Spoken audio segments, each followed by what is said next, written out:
Hi guys! It's me, Gisela, and welcome back to my channel. So, ngayong video na to guys, ayan. Syempre, wala namang ganap, pero ganito pa din. Nakaraang araw, tayo ay nag-repack. So, ngayon repack ulit. Tapos, usapan na naman tayo. Kahit kunti lang guys. Ayan, makabuo lang tayo ng konting video pa din. So, ayan, update lang tayo ngayon guys. Ayan. Ayan na. Kanina, nakuha ko na yung ibang stocks doon sa kabila. So, ngayon, ayan, medyo i-display ko na ulit. Ayan, mga ganyan. So, para isa na lang yung ating resto. Ayan, ito. Yung mga ganito. Tapos, ayan, isabay ko na lahat. Display ko na mayat maya. So, I need to, ayan, mag-imbak na naman tayo guys ng asukal para sa delivery natin. Kasi may go na naman tayo. Let's go. Ayan, di ba? Haggard face na tayo ngayon, guys. Ang aga-aga pa. Pero okay lang. Kasi may let's go na naman ulit. Yung kayo, kamusta kayo, guys? Ingat kayo. Ayan, sa mga nagbibiyahe ngayon. Ayun, sipag-sipag lang. Ayan, parang haggard ako, guys, no? Bahala na si Batman. Oy, it's okay. It's okay lang. So, parang wala namang ganap.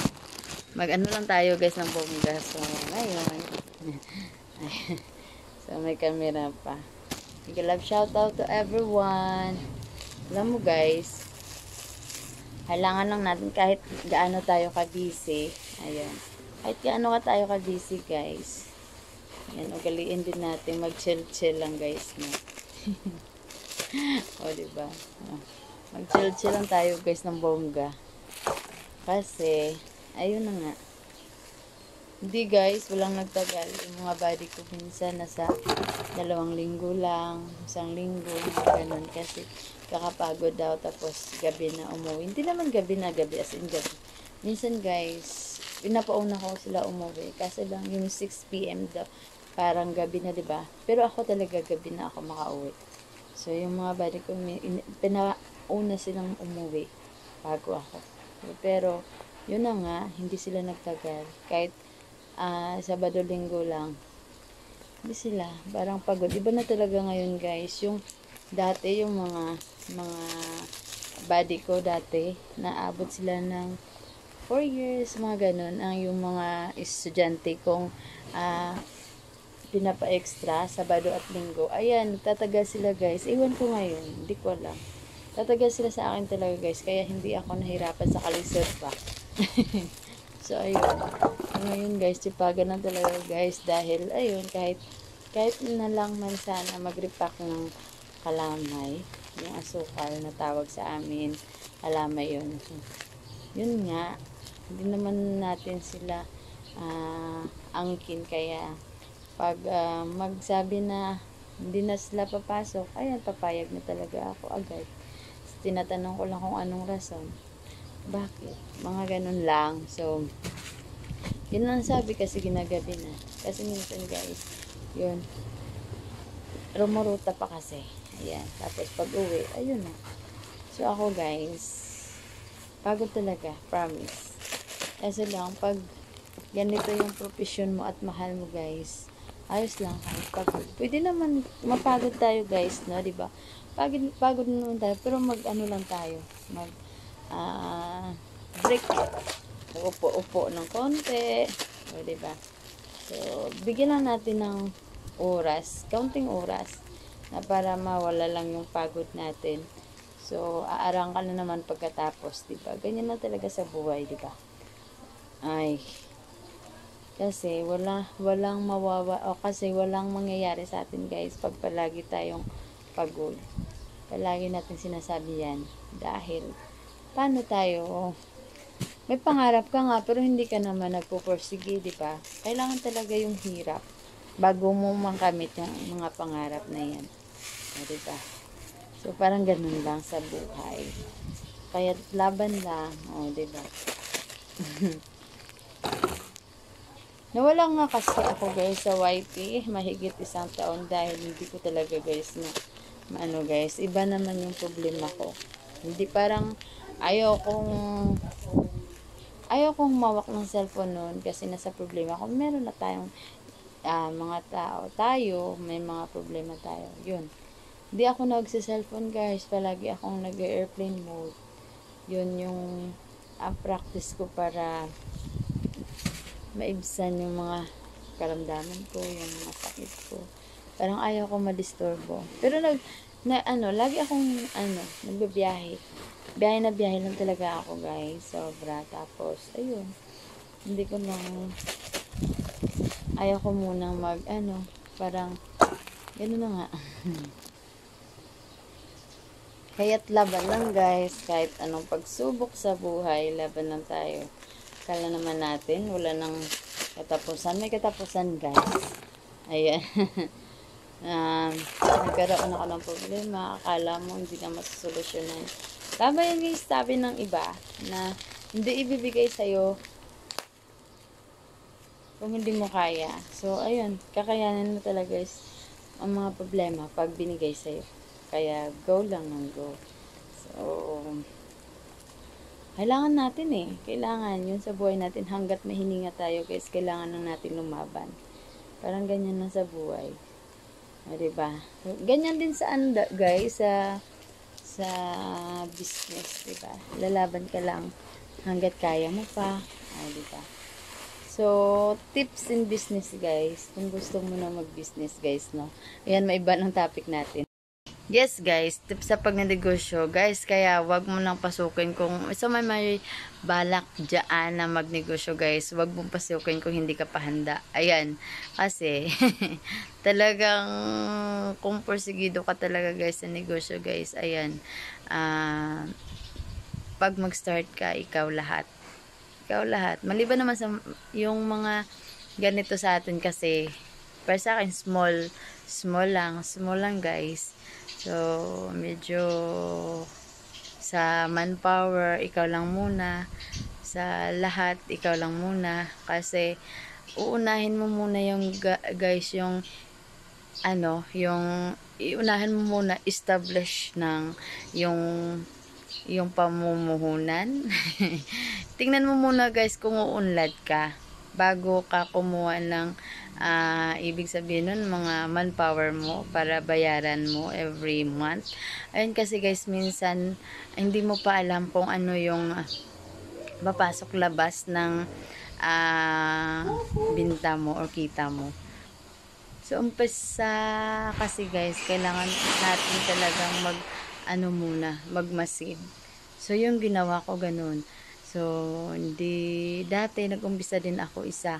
Tapos, yung nakita ko na hanggang 1 year na nagtuloy-tuloy na naging consistent na yung kita ko, yun, saka na ako na kumuha ng mga third man, mga ganun, mga alalay mo ba? Ayun. So, kasi guys, pag naisip-isipan ko, baka hindi ako makabawi kasi nag-uumpisa pa lang ako.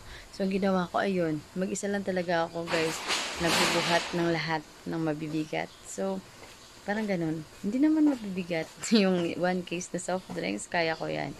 So, dati guys. So, ngayon, bumagsak yung yung una kong business guys. Naabot na ako sa punto guys na wala. As in, wala na. Wala na talaga. Nagiging malaki pa yung bayarin ko kaysa sa laman ng tindahan. So, ang ginawa ko guys, ayan, roll lang ng roll. Binabayaran ko lahat ng mga ahente ko na yung first na ginawa ko guys is wag tayong hindi natin sisirain yung credit line natin guys sa mga ahente. So, kumukuha ako ng konti guys. So, meron ding kinakausap ko din yung mga ahente na sa kanilang business din.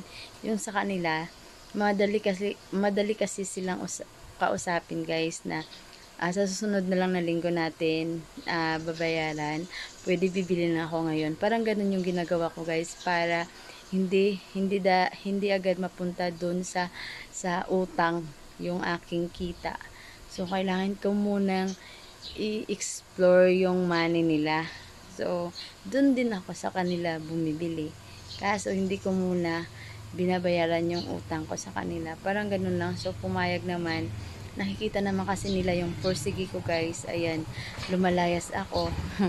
Lumalayas ako. Ayan, nagdodrive ako mag-isa ko. Tapos, kinaya ko lahat guys. Kinaya ko hanggang ngayon. Hanggang ngayon, naka-good news na meron akong nakuhang third man. Parang ganun. Ay, kahit papano, ayan, minsan, third man, pero part-time lang guys. Yan, tayo pa rin.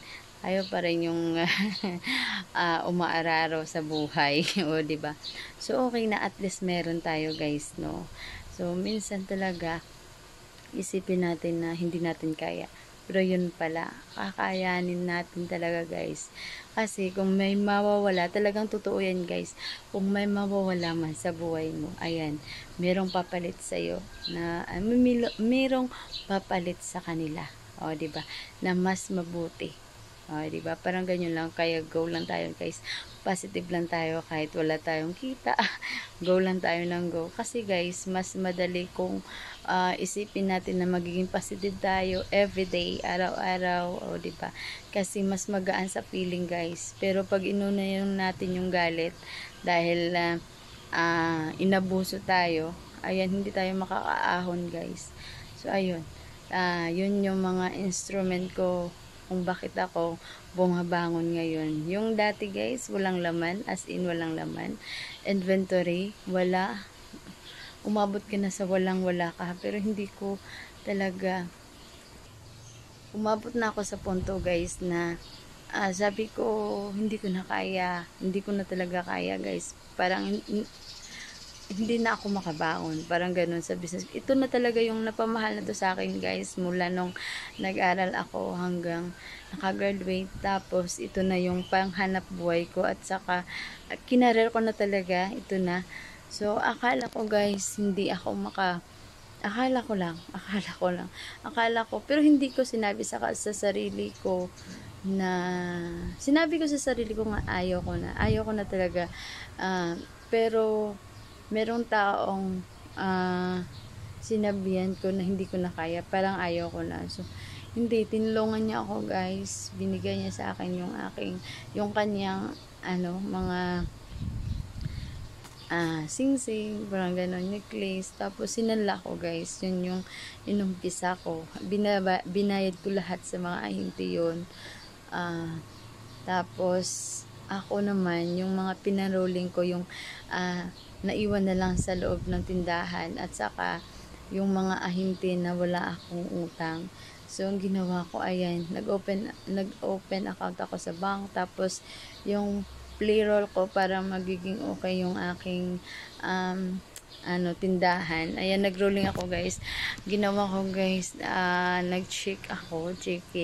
Tapos yun yung ginawa kong pang-roll hanggang ngayon. So parang ganun lang. Parang laban ka lang talaga guys. Ayan, tiyaga ka lang. Tapos positive think, and palagi ka lang talaga guys mag-pray. Kasi ibibigay niya yung gusto mo.